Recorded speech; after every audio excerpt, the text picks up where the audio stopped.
पाठ का नाम है विकास। ठीक है ना। अब बताइए इसमें विकास क्या वादा करता है। विभिन्न व्यक्ति विभिन्न लक्ष्य। विभिन्न व्यक्ति विभिन्न लक्ष्य मतलब यह मतलब यह है हर व्यक्ति के लिए विकास को महत्व अलग अलग हो गए। विभिन्न विभिन्न व्यक्तियों के लिए विभिन्न विभिन्न अलग अलग लक्ष्य होते हैं विकास के। अच्छा। हम्म।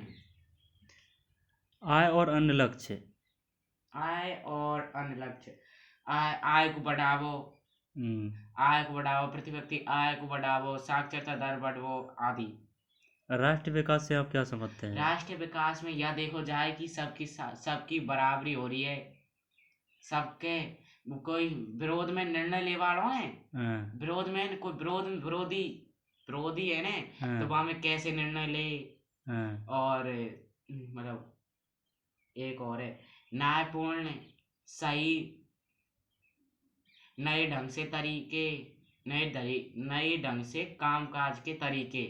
सही राय क्या होगी सभी के लिए न्यायपूर्ण है ना। राष्ट्रीय विकास का अभिप्राय इन सब प्रश्नों पर विचार करता है। करना है। विभिन्न देशों या राज्यों की तुलना कैसे की जाए। विभिन्न देशों और राज्यों की तुलना प्रति व्यक्ति आय और औसत आय या यूएनडीपी के आधार पर की जाए।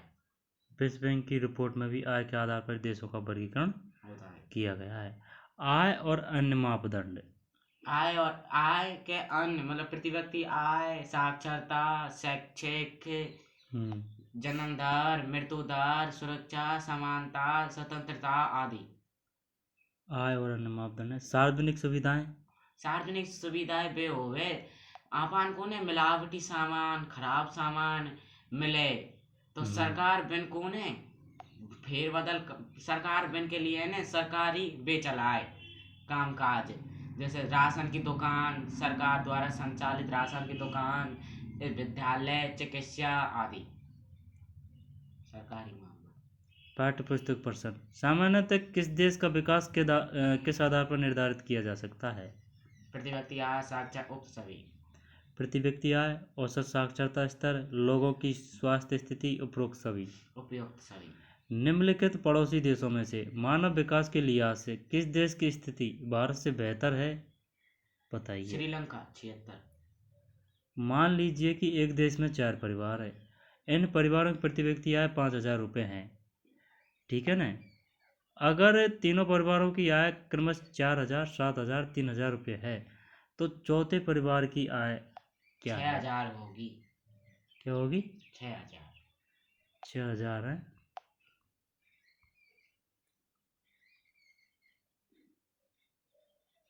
6,000।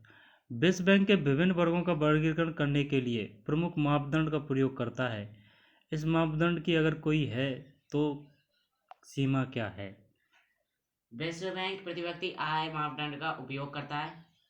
हम्म, विश्व बैंक प्रति व्यक्ति आय का मापदंड है। इसकी सीमाएं इसकी सीमाएं मतलब यहाँ की सीमा यार मतलब है ना। हम्म, कोई भी देश में है ना ढंग मतलब प्रति व्यक्ति आय। हम्म। कोई एक देश दूसरा देश से समृद्ध है बाकी प्रति व्यक्ति आय समान है। तो अपन को पता कौन चल सके प्रति व्यक्ति आय से ने विकास को सही ढंग से अनुमान को लगा सके। विकास मापने का यूएनडीपी का मापदंड किन पहलुओं में विश्व बैंक के मापदंड से अलग है। मतलब यूएनडीपी ने प्रति व्यक्ति आय भी ले गए, शैक्षिक स्वास्थ्य आदि। और बता। शैक्षिक स्वास्थ्य आदि का प्रयोग करती है। साक्षरता, मृत्यु दर, जन्म दर, शिशु मृत्यु दर। यूएनडीपी के मापदंड में प्रति व्यक्ति आय के अतिरिक्त शैक्षिक व स्वास्थ्य स्तर को भी आधार बनाया गया है। इस प्रकार यूएनडीपी का मापदंड विश्व बैंक के मापदंड से अधिक बेहतर है। लाभदायक है। लाभदायक नहीं, बेहतर है। हम औसत का प्रयोग क्यों करते हैं। इनके प्रयोग करने की क्या कोई सीमा है। विकास के जुड़े अपने उदाहरण देकर स्पष्ट कीजिए। बता। औसत आय औसत आय देश की कुल आय होती है।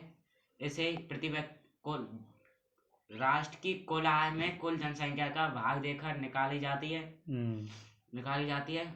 औसत आय मतलब औसत आय से मतलब अब यह सीमा देख तू हम्म, यहाँ से भी बको लगा सके विकास को बको लगा सके सही अनुमान। औसत आय सभी। और क्योंकि औसत आय से असमान वितरण हुए। हाँ मतलब किसी देश में एक औसत आय खूब है और वहाँ में अमीर गरीब ज़्यादा है, तो वहाँ पर यह कह सका ने वहाँ में गरीबी को मतलब रुपयान को असमान वितरण है। और उदाहरण के लिए देख, यदि एक देश किसी देश से समृद्ध है परंतु उसके लोग गरीब है, इससे हमको यह पता चलता है कि वह मतलब असमान वितरण है। हम औसत का प्रयोग क्यों करते हैं, इनके प्रयोग करने की क्या कोई सीमा है? विकास जुड़े अपने उदाहरण देकर स्पष्ट कीजिए। उदाहरण के लिए यह हो सकता है कि किसी देश का औसत आय में वृद्धि हुई हो, लेकिन इसमें यह भी हो सकता है कि धन और आय के वितरण में असमानता बढ़ी हो। प्रति व्यक्ति आय कम होने पर केरल का मानव विकास क्रमांक हरियाणा से ऊंचा है। इसलिए प्रति व्यक्ति आय कम होने पर केरल का मानव विकास क्रमांक हरियाणा से ऊंचा है। इसलिए प्रति व्यक्ति आय एक उपयोगी मापदंड बिल्कुल नहीं है और राज्यों की तुलना के लिए इसका उपयोग नहीं करना चाहिए। क्या आप सहमत है? चर्चा कीजिए। अथवा में भाई ये औसत आय तीन अधिक होने आंसर पर देना है। है। हाँ चलो ले, बता। अब आंसर देख, हम कह सकते हैं कि प्रति व्यक्ति आय ने बाके भरोसे ही कौन कर सका आप सब कछु, क्योंकि मतलब अब दूसरा पॉइंट देख, पहला पॉइंट तो होगा ने, बता तो जातो तो दूसरा पॉइंट देखा ने, प्रति व्यक्ति आय से अलावा शिक्षा, स्वास्थ्य, साक्षरता, जन्म मृत्यु दर, शिशु मृत्यु दर के आधार पर होता है। उदाहरण के लिए हरियाणा की प्रति व्यक्ति आय अधिक होने पर भी वह केरल से पिछड़ा हुआ है, पर क्योंकि केरल में सामाजिक सुविधाएं और लिंग अनुपात भी हरियाणा से कई बेहतर है। और बता। बेहतर है और केरल में साक्षरता दर भी बहुत अच्छी है। अब तीसरा पॉइंट देख कि हरियाणा का लिंग अनुपात बहुत कम है और केरल का लिंग अनुपात बहुत अच्छा है। अतः केवल प्रति व्यक्ति आय के आधार पर राज्यों के मानव विकास की तुलना करना उचित नहीं है। भारत के लोगों द्वारा ऊर्जा के किन स्रोतों का प्रयोग किया जाता है? ज्ञात कीजिए। अब से 50 वर्ष पश्चात क्या संभावनाएं हो सकती है? परंपरागत, गैर परंपरागत। परंपरागत में आएगा पेट्रोलियम, कोयला, प्राकृतिक गैस आदि, विद्युत और आगे। और गैर परंपरागत स्रोत? सौर ऊर्जा, पवन ऊर्जा, पवन ऊर्जा, ज्वारीय ऊर्जा, भूतापीय ऊर्जा, आणविक ऊर्जा, परमाणविक ऊर्जा, बायोगैस। अब यार जो क्वेश्चन पूछो जो कौन सा है ने 50 वर्ष पश्चात है ने आपकी सरकार है ने परंपरागत स्रोतन कौन खोज कर रही है और बिनको विहोदन कर रही है, विदोहन कर रही है, जे भावी पीढ़ी हेतु बचल रह सके। और अब गैर परंपरागत स्रोत भी अच्छा होगा आपका, जैसे पश्चिमी राजस्थान में पवन ऊर्जा, सौर ऊर्जा का विकसित हो जाना, ये अच्छा हो रहा है। धारणीयता का विषय विकास के लिए क्यों महत्वपूर्ण है? धारणीयता अथवा धारणीय विकास पर लघु टिप्पणी लिखिए। मतलब धारणा विकास के लिए धारणता बहुत महत्वपूर्ण है। धारणता का मतलब है विकास का स्तर को ऊंचा उठाना और वर्तमान पीढ़ी की आवश्यकता को पूरा करना तथा भावी पीढ़ी के संसाधनों को बिना नुकसान पहुंचाए वर्तमान पीढ़ी की करना, संसाधनों की पूर्ति करना, ये कोई धारणता है। साथ ही पर्यावरण संरक्षण को भी बल मिलता है, अतः देश की भावी उन्नति के लिए आवश्यक है। धरती के पास सब लोगों की आवश्यकताओं को पूरा करने के लिए पर्याप्त संसाधन है, 10वें नंबर पर है। लेकिन एक ही व्यक्ति लालच को पूरा करने के लिए पर्याप्त संसाधन नहीं है। यह कथन विकास की चर्चा में कैसे प्रासंगिक है? चर्चा कीजिए। भाई ये मतलब एक दो शब्द में बताऊं, स्वार्थ लोग है ना, बाकी मतलब स्वार्थ लोगन को ज्यादा चांदे में की पेट तो भर जाए, पेट ही कौन भरे। महात्मा गांधी ने खेया पेट भरवा के लिए तो बहुत है, पेट ही भरवा के लिए नहीं नुकसान। पर्यावरण में गिरावट के कुछ ऐसे उदाहरणों की सूची बनाई जो आपने अपने आसपास देखे हो। हमारे यहाँ यातायात की ज्यादा बढ़ गई जेन है, प्रदूषण हो रहा है, यातायात के साधनों में निरंतर वृद्धि हो रही है, जिससे वायु प्रदूषण तथा ध्वनि प्रदूषण निरंतर बढ़ रहा है। और ध्वनि प्रदूषण बढ़ रहा है और कल के कारखानों व फैक्ट्रिया की अधिकता होने के कारण जल प्रदूषण व वायु प्रदूषण बढ़ रहा है। बढ़ती हुई जनसंख्या का शहरीकरण होने के कारण वनों को काटा जा रहा है। 3 होगा, एक और है कछु दे दें कछु। वनों की कटाई व शिकार के कारण वन्य वनस्पति एवं वन्य जीव लुप्त हो रहे हैं, जिस कारण पर्यावरण संतुलन की स्थिति उत्पन्न हो गई है और जंतुओं को शिकार हो रहा है, जैसे ने खाद्य श्रृंखला। चल अब यह तालिका को बता दे, मैं मान जाऊंगा, तेने पाठ याद करो है। अरे तालिका 1.6 में दी गई प्रत्येक मद के लिए ज्ञात कीजिए कि कौन सा देश सबसे ऊपर है और कौन सा सबसे नीचे है। इनमें सबसे ऊपर श्रीलंका है। अब पहला पॉइंट देख, श्रीलंका के लिए मतलब श्रीलंका रुपया के आधार में बताओ ने, श्रीलंका 11,326 अमेरिकी डॉलर सबसे ऊपर और नेपाल 2,471, सही है ना, अमेरिकी डॉलर है सबसे नीचे। और उल्टा सुल्टा बताऊंगा मैं आपको। हम पता 25 वर्ष विद्यार्थी में 25 वर्ष आयु है ना, वहाँ में श्रीलंका सबसे ऊपर है 10.9 और म्यांमार और नेपाल सबसे नीचे है 4.9।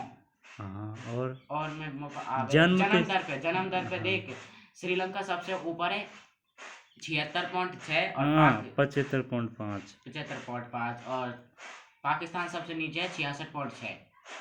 और मानव HDI से श्रीलंका को मानव क्रम है 76 और पाकिस्तान को क्रम है 150। श्रीलंका को कितने है 150 और भारत को 130। श्रीलंका को कितने है 76 और पाकिस्तान को 150 से नीचे है।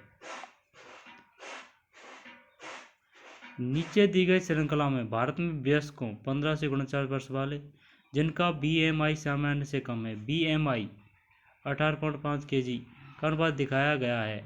यह वर्ष 2015-16 के देश के विभिन्न राज्यों के एक सर्वेक्षण पर आधारित है। तालिका का अध्ययन करने के लिए निम्न प्रश्नों के उत्तर दीजिए।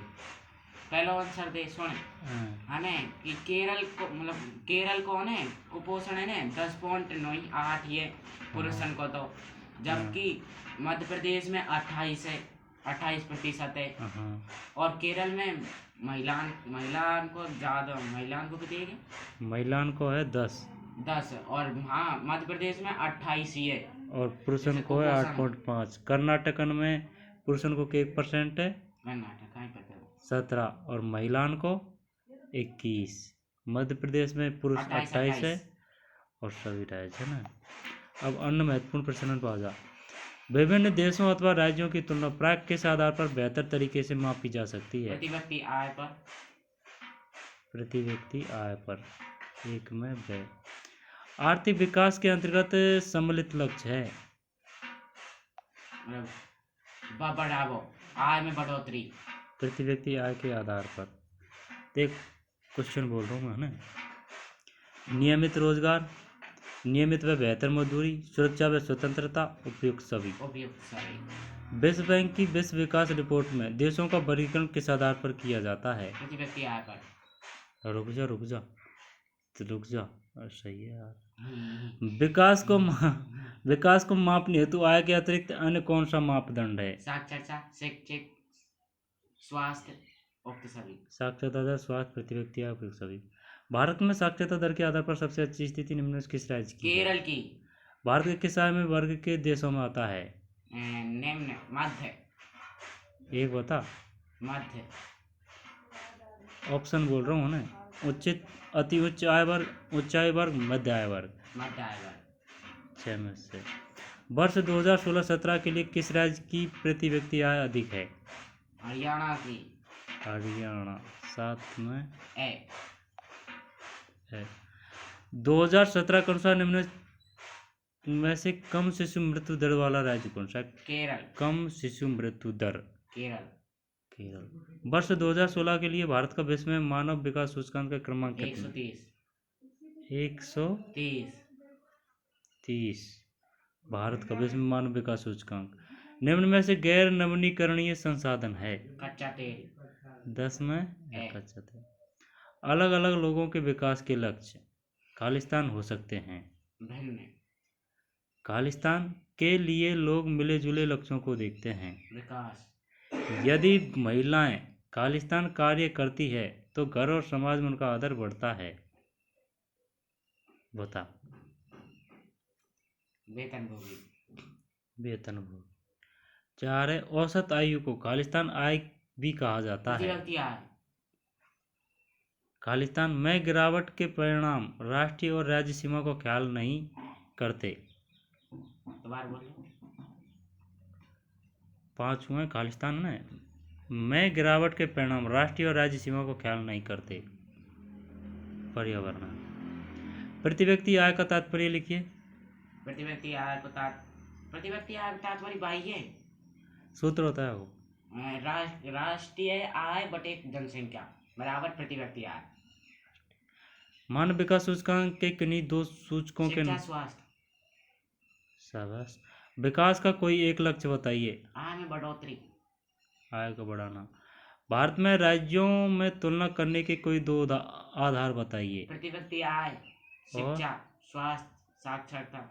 2 देशों में तुलना करने हेतु कुल आय तथा प्रति व्यक्ति आय में कौन सा मापदंड अधिक उपयुक्त है। प्रति व्यक्ति आय। प्रति व्यक्ति का मापदंड अधिक उपयुक्त है। राष्ट्रीय आय को परिभाषित कीजिए। राष्ट्रीय आय एक लेखा वर्ष है जो अंतिम बाजार मूल्य को ले राष्ट्रीय आय कहते हैं। मतलब कितने एक रुपया आया। सार्वजनिक सुविधाओं का कोई एक उदाहरण दीजिए। वृद्धालय, सरकार द्वारा संचालित वृद्धालय, राशन की दुकान, चिकित्सालय। मानव विकास रिपोर्ट का प्रकाशन किसके द्वारा किया जाता है। यूएनडीपी के द्वारा। आर्थिक विकास का क्या परिभाव है। आर्थिक विकास का यह परिभाव है। कहाँ दोबारा बोल रहे। आर्थिक विकास का क्या परिभाव है। आर्थिक विकास का परिभाव है आय में बढ़ोतरी। नहीं। मतलब आर्थिक विकास जी हाँ भाई, ये बात तो जीवन को पहले से बेहतर बनाना। विकास के अंतर्गत किसका अध्ययन किया जाता है। प्रति व्यक्ति आय का, औसत आय का, लोगों का। नहीं। विकास का। विकास के अंतर्गत जीवन से जुड़े विभिन्न लक्ष्यों तथा उन्हें प्राप्त करने के उपायों का अध्ययन किया जाता है। आई समझ में। विकास के अंतर्गत अध्ययन किए जाने वाले किन्हीं 2 प्रश्नों का उल्लेख कीजिए। कि आप कौन से देश में रहेगा या हम कौन दे रहा हूँ। मतलब आपन को काई चांद है। और आपड़ी जिंदगी बेहतर कैसे हो सके। सही है। विकास के किन्हीं 2 प्रमुख लक्ष्यों का उल्लेख कीजिए। विकास के आय में बढ़ोतरी। आय में बढ़ोतरी और वस्तुएं उपलब्ध कराना। नियमित एवं बेहतर रोजगार प्राप्त करना। किन्हीं 2 उपायों से आर्थिक समृद्धि को प्रस्तुत किया जा सकता है। नियमित रोजगार देना। किन्हीं 2 उपायों से आर्थिक समृद्धि प्रस्तुत किया जाए।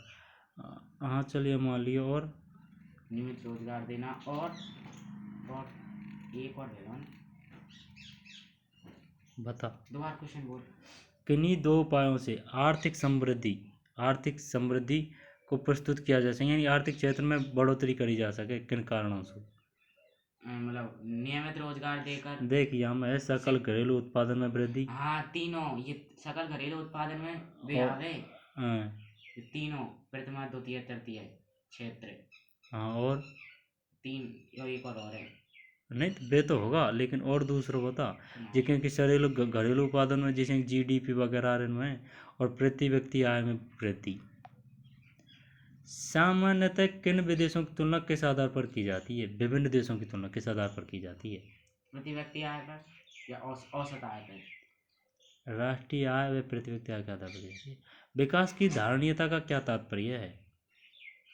बता। विकास की धारणा से तात्पर्य विकास को ऊंचा उठाव और भावी पीढ़ी हेतु बचाए रखना। विश्व बैंक की विश्व विकास रिपोर्ट में देशों के वर्गीकरण हेतु किस मापदंड का प्रयोग किया जाता है। प्रति व्यक्ति आय का। शिशु मृत्यु दर का क्या तात्पर्य है। 1000 शिशुओं पर 1 वर्ष में मरने वाले शिशु। मतलब 1000 है ना, जिनमें 1 वर्ष में मरने वाले शिशु की संख्या। 1000 का ही बच्चा। जीवित के मृत। जीवित बच्चों में 1 वर्ष की आयु से पहले मर जाने के अनुपात को दिखाती है। दोबारा सुन ले, क्वेश्चन आ सके। शिशु मृत्यु दर किसे कहते हैं, या फिर लिंगानुपात किसे कहते हैं, या फिर जनसंख्या घनत्व किसे कहते हैं। शिशु मृत्यु दर किसी वर्ष में पैदा हुए, है ना, 1 वर्ष ले लियो, 1000 जीवित बच्चों में से 1 वर्ष की आयु से पहले मर जाने वाले बच्चों का अनुपात दिखाती है। साक्षरता दर का क्या अभिप्राय है, बता। साक्षरता दर भाई है मतलब शिक्षा कितने शिक्षित हो रहा है। बात तो मान रहा है, लेकिन ये एक वर्ष में कितने एक मतलब 6 वर्ष को होगन बच्चों जब आप पढ़वा कितने एक पढ़वा खिला रहा है, कितने एक घंटा हट रहा है। 6 वर्ष है कि 7 वर्ष है? 6 वर्ष है। 7 वर्ष है। या मैं 7 वर्ष है पढ़ा किताब में कहीं है तो किताब खत्म हो गई। 7 वर्ष है। तो साक्षरता दर 7 वर्ष तथा उससे अधिक आयु के लोगों को साक्षर जनसंख्या अनुपात दर्शाती है। वह है साक्षरता दर। ये बड़ी क्वेश्चन है। मानव विकास के लिए साक्षरता क्यों अनिवार्य है? साक्षरता क्यों अनिवार्य है? साक्षरता मिलेगी तो विकास होगा, बुद्धि को बुद्धि विकास होगा तो वे अच्छो काम करेगा, मतलब टेक्नोलॉजी को तकनीक को तो इनको रुपये मिलेगा। अब एक इनकी प्रति व्यक्ति बढ़ोतरी होगी, इनको जीवन पढ़ ले खा दे रहा हूँ पढ़ ले। यहाँ में तो बड़ो क्वेश्चन ही कौन हाँ तो कौन ही मानव विकास के लिए साक्षरता क्यों अनिवार्य है? एक लाइन को क्वेश्चन है। कहीं अनिवार्य है? साक्षरता से मानव क्षमताओं में वृद्धि होती है जिससे मानव का विकास होता है। तो आगे देख लीजिए। बड़ा क्वेश्चन में है वह बड़ा क्वेश्चन लिख जो 11 लिखवा को भी ध्यान रहे जो। जैसे कि अगर एक लाइन को क्वेश्चन है तो हम एक लाइन ही लिखनी है, 2-3 लाइन को क्वेश्चन है तो 2-3 लाइन ही लिखनी है, या नहीं कि हाँ भाई एक लाइन को तो हम अपन ने 10-15 लाइन लिख दी। मानव विकास हेतु बल दिए जाने वाले क्षेत्रों के नाम लिखिए। मानव विकास हेतु बल दिए जाने वाले क्षेत्रों के नाम लिखिए। शिक्षा पर शिक्षा, सही स्वास्थ्य, सही सही सही सही प्रति व्यक्ति आय। चलो अब यह बता है ना, यूएनडीपी द्वारा प्रकाशित मानव विकास रिपोर्ट में देशों की तुलना किस आधार पर की जाती है? शिक्षित, स्वास्थ्य, प्रति व्यक्ति आय। शिक्षित, शिक्षित, शैक्षिक स्तर, उनकी स्थिति और प्रति व्यक्ति आय के आधार पर। मानव विकास सूचकांक क्या है? या सके क्वेश्चन, मानव विकास सूचकांक क्या है? मानव विकास सूचकांक अंतरराष्ट्रीय देशों की वर्गीकरण करवा के लिए मुद्रा का आधार। देशों की तुलना हेतु संयुक्त राष्ट्र विकास कार्यक्रम द्वारा तैयार एवं प्रकाशित किए जाने वाला जीवन सूचकांक मानव विकास सूचकांक है। लघुत्रात्मक विकास में शिक्षा यह तो आ जाएगा, इससे नॉर्मल क्वेश्चन आएगा तो आपको कर दीजिए। लेकिन ये है ना जिसमें कि लिंगानुपात और शिशु मृत्यु दर, साक्षरता है, जीवन विकास दर वगैरह वगैरह, और ये आंकड़ा इनने थोड़ा बहुत देख लीजिए ना। ठीक है तो ठीक है, काफ़ी आता है, कोई दिक्कत नहीं।